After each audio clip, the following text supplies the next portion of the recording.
This is Real News Media TV, coverage you can trust. Please like, share, subscribe, and hit the notification bell. Select all for daily news updates. Good morning, my Real News Media TV family. Thank you so much for tuning in this morning, and I'm wishing for everyone a wonderful and productive day.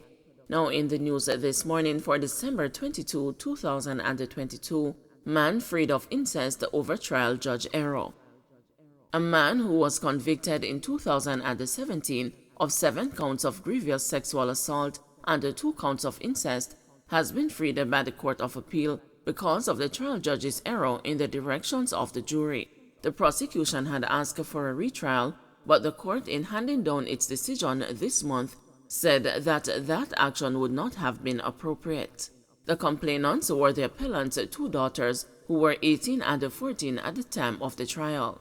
The elder daughter said the first assault in which she had been reportedly victimized took place between May 2005 and 2006.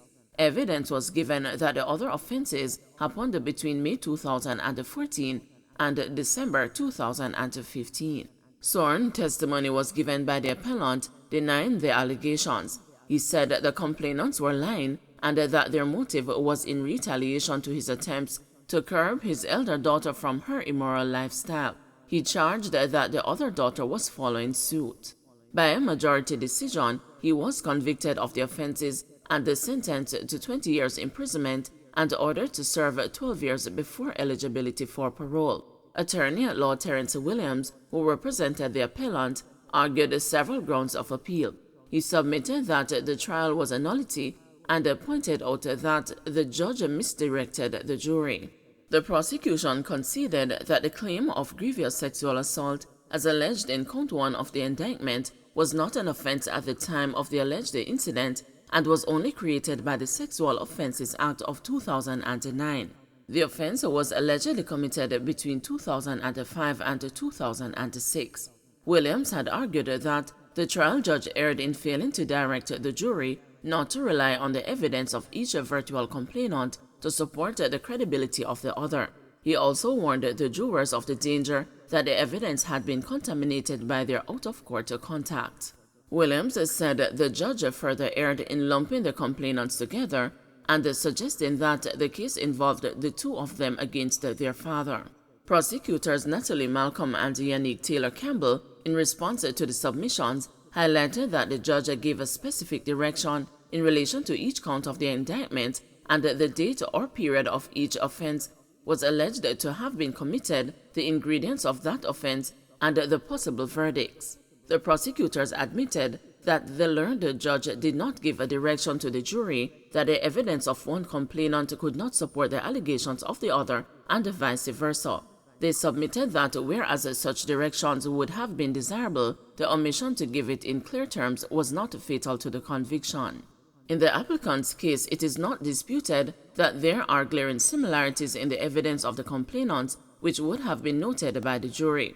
It is therefore precisely the risk of the natural assumption by the jury that the evidence of each complainant could support the evidence of the other which provides the rationale for a direction, the objective of which is to disabuse the jury of their inclination to so find, the court ruled. The appeal panel comprised Justices Frank Williams, Coral Edwards, and Kisok Leng. 2 guns seized in the corporate area, 4 arrested. 4 men are now in police custody following the seizure of 2 guns and ammunition in separate incidents in the corporate area. In one of the incidents, a Smith & Wesson revolver with 5 rounds of ammunition was seized along Holborn Road, New Kingston in St. Andrew on Tuesday. 3 men were arrested in connection with the seizure.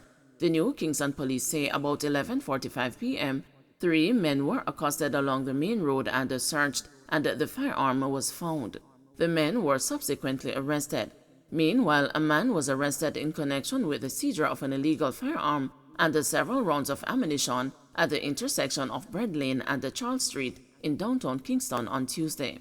The Denham Town police say about 9:10 p.m., lawmen were on patrol when a man was seen who aroused their suspicion.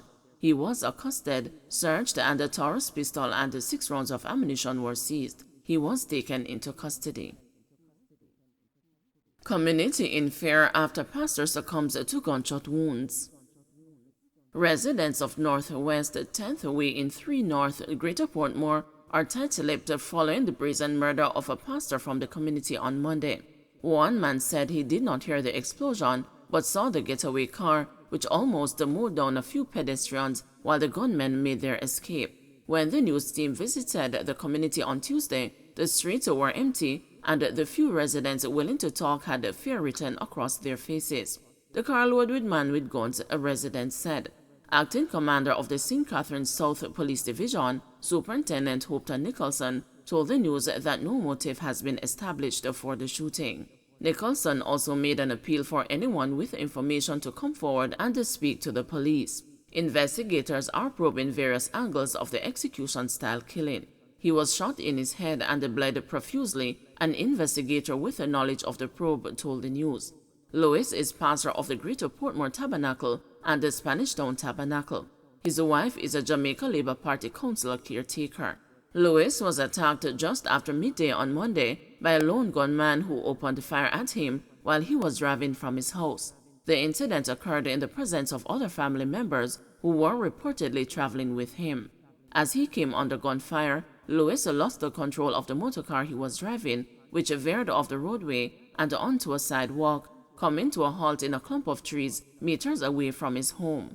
A video that has since gone viral shows Lewis covered in blood on the ground while being assisted by persons to stanch blood flow from the wound. Lewis was then placed in a motorcar and taken to the Spanish Town Hospital. He was later transferred to a corporate area hospital where he died while undergoing treatment.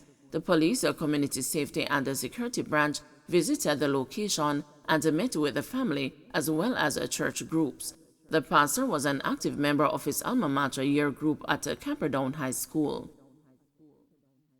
Finance Minister sets up hotline for queries on new wage scheme. In response to the confusion surrounding the new compensation arrangement for public sector workers, the Ministry of Finance has set up a contact line for queries.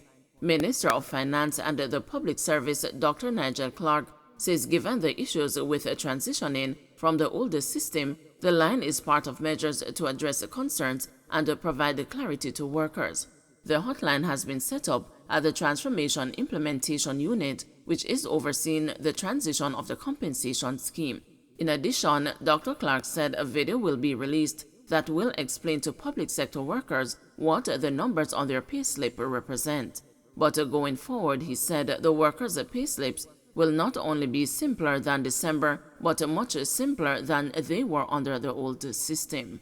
We have established a hotline at the Transformation Implementation Unit for those who have queries to transmit those queries. And we're also putting out a video that allows the employee to see what the numbers on their payslip represent and for them to have an understanding. But going forward, the payslips will be not only simpler than December, but much simpler than they were under the old system. This kind of change, which is monumental, and we're talking about doing this across the system at one time. By definition, the complexity of it will lead to queries. And the important thing is that we put ourselves in a position where we can respond to those queries. And for the traveling officers, that they have other payments that they will receive in January, and they should not forget that. You know, they have there's a one-off payment for traveling officers in January, as well as a top-up on the guaranteed minimum that's paid in January as well. So traveling officers have that to look forward to in January. Tow truck driver dies after vehicle overturns in Sligoville. The news has been informed that the driver of a tow truck died yesterday afternoon during a motor vehicle mishap along the Sligoville Main Road in St. Catherine. It's reported that sometime after 2 o'clock, the driver was traveling along the main road when he lost the control of the truck, which overturned into a precipice. Up to late Wednesday afternoon, police were on the scene trying to retrieve the body of the driver. Brownstone to go without piped water for Christmas. The National Water Commission says residents of Brownstone in St. Anne will have to wait 6 more days before water is restored to their pipes. Residents have been complaining about an annual disruption of their water supply. We struggle with water, especially in Brownstone at this time of the year, and we don't know why. We don't know why, but you know, we want to know why and when it's going to come get back on stream. We're upset because this time of the year, there's no water.